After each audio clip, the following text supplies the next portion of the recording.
নমস্কাৰ আপোনালোকক স্বাগতম জনাইছোঁ ভিউচন জব চেনেললৈ। আপোনালোকৰ কাৰণে ৰাতিপুৱা এটা ভাল খবৰ দিবলৈ আহিছোঁ। ফাইনেলি BTRত LP UPৰ কাৰণে এডভাৰটাইজমেণ্ট ৰিলিজ কৰিছে। মই 2-3 দিন আগতে কৈছিলোঁ বা আমাৰ প্ৰমোদ বড়ো ছাৰ ডাঙৰীয়াই কৈ আছিলে যে অহা 2 দিনৰ ভিতৰতে এডভাৰটাইজমেণ্ট ওলাব, আৰু ঠিক সেইদৰে তেখেতে কোৱা মতে যোৱাকালি অৰ্থাৎ কালি ৰাতি LP UPৰ যি এডভাৰটাইজমেণ্ট আছিলে সেইটো ওলাইছে। আৰু ইয়াতে কিন্তু এটা কথা লক্ষণীয় আছে, ইয়াতে পোষ্টখিনি মেনশ্যন কৰা হোৱা নাই কিমান পোষ্ট আছে LPৰ কাৰণে বা UPৰ কাৰণে। তো পোষ্ট কিয় মেনশ্যন কৰা হোৱা নাই ইয়াতে মই আৰু ক'ম, আৰু এইটোও ক'ম যে ইয়াতে কিমানকেইটা পোষ্ট থাকিব পাৰে। ঠিক আছে, আমি চাম ইয়াতে কি ইম্পৰ্টেণ্ট পইণ্ট কেইটা লিখা আছে, নিউজক লৈ কি লিখা আছে, আৰু ইয়াতে এডভাৰটাইজমেণ্টত কোৱালিফিকেশ্যন কি বিচাৰিছে সেইখিনি আমি চাম। প্ৰথমতে চাওক, এইটো এটা অফিচিয়েল নটিচ হৈছে, যোৱাকালি ৰাতি ওলাইছে। তো ইয়াতে আপোনালোকে যদি চায়, ইয়াতে আপোনালোকে প্ৰথমতে 2 নম্বৰ পইণ্টত যদি চায়, ইয়াতে A-TET, C-TET বা VTC TET যিকোনো এটা হ'লেই হ'ব। লোৱাৰ প্ৰাইমেৰী কাৰণে LP স্কুলত LP TET পাছ হ'ব লাগিব।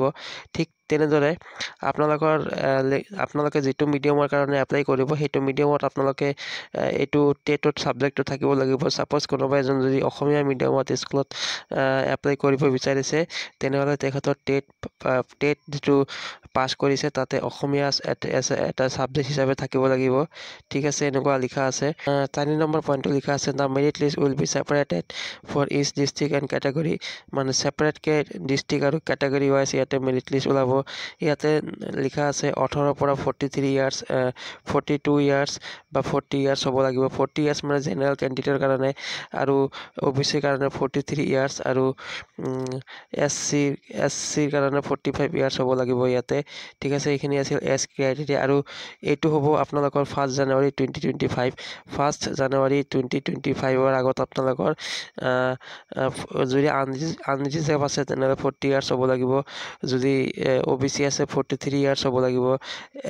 ST যদি থাকে তেনেহ'লে আপোনালোকৰ SC বা ST যদি হয় 45 ইয়াৰ্ছ আপোনালোকৰ হ'ব লাগিব।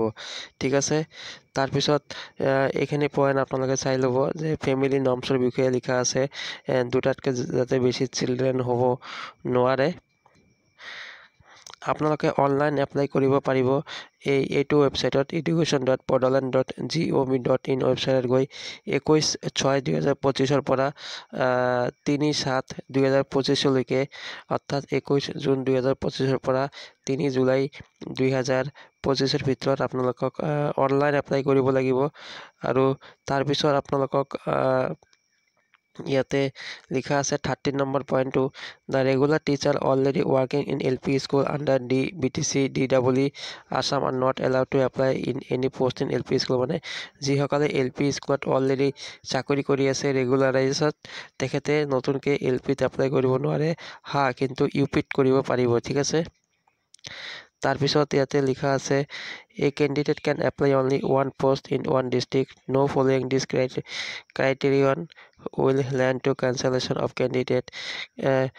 15 নম্বৰ পইণ্টটো চাওক, BTRৰ যিবিলাক কেণ্ডিডেট আছে তেখেতক প্ৰথমতে ফাৰ্ষ্ট প্ৰিফাৰেঞ্চ দিয়া হ'ব।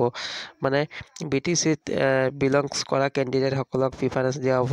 তাৰপিছত যদি BTCত ফাৰ্ষ্ট প্ৰিফাৰেঞ্চ দিয়াৰ পাছত যদি কোনোবা BTCৰ বাহিৰৰ পৰা কৰিছে তেনেহ'লে তেখেতক তেতিয়া লোৱা হ'ব।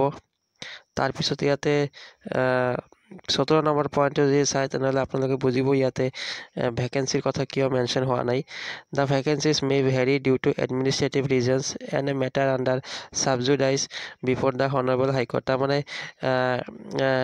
ভেকেঞ্চিটো দিব পৰা নাই কাৰণ হনাৰেবল হাইকোৰ্টত কিবা এটা কেছ বা কিবা এটা এডমিনিষ্ট্ৰেটিভ ৰিজন মানে ইয়াতে এডমিনিষ্ট্ৰেটিভ এটা ৰিজন দেখুৱাইছে, যাৰ কাৰণে ভেকেঞ্চিখিনি দিব পৰা নাই। যদিও আমি 2 দিন আগতে শুনিছিলোঁ প্ৰমোদ বড়ো ডাঙৰীয়াই কৈছিলে যে 1000 ইয়াতে ভেকেঞ্চি আছে। ঠিক আছে, 1000 ইয়াতে বা 1000+ ইয়াতে ভেকেঞ্চি আছে বুলি এনেকুৱা কৈছিলে। তো আমি অনুমান কৰিব পাৰি যে ইয়াতে 1000 বা 1100 মান ইয়াতে LP UPৰ কাৰণে টোটাল ভেকেঞ্চি আছে। আৰু আমি নেক্সট ভিডিঅ'ত আমি ডিছকাছ কৰিম যে আপাৰ প্ৰাইমাৰীত কিমান ভেকেঞ্চি আছে, লোৱাৰ প্ৰাইমাৰীত কিমান ভেকেঞ্চি আছে, অসমীয়া আৰু বড়ো মিডিয়ামত কিমান ভেকেঞ্চি আছে, সেইখিনি আমি নেক্সট ভিডিঅ'ত ডিছকাছ কৰিম। আৰু আপোনালোকৰ যদি কাট অফৰ বিষয়ে জানিব বিচাৰিছে তেনেহ'লে আমি কাট অফৰ বিষয়ে আৰু এটা ভিডিঅ' আমি লৈ আহিম। তাৰপিছত চাওক 20 নম্বৰ পইণ্টত লিখা আছে 3% of total post shall be reserved for the martyrs and victim families of Bodoland movement. ঠিক আছে। তাৰপিছত এতিয়া চাওক এডুকেশ্যন কোৱালিফিকেশ্যন আপোনালোকে জানে অসমত যিটো ক্ৰাইটেৰিয়া ফ'ল' কৰে ঠিক BTCটো ছেম ক্ৰাইটেৰিয়া।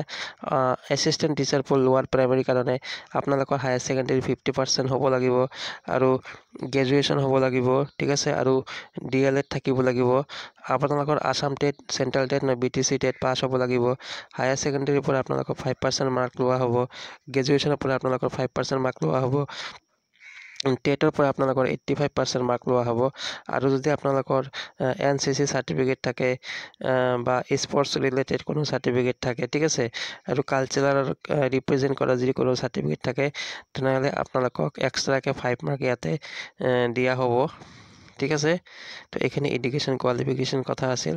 তাৰপিছত আপোনালোকে চাওক এই পইণ্টটো চাওক ইন কেছ অফ 18-month DLEড from NIOS the notification issue from the director of elementary education Assam, এইটো number dated Kahilipara 17 June may be follow'.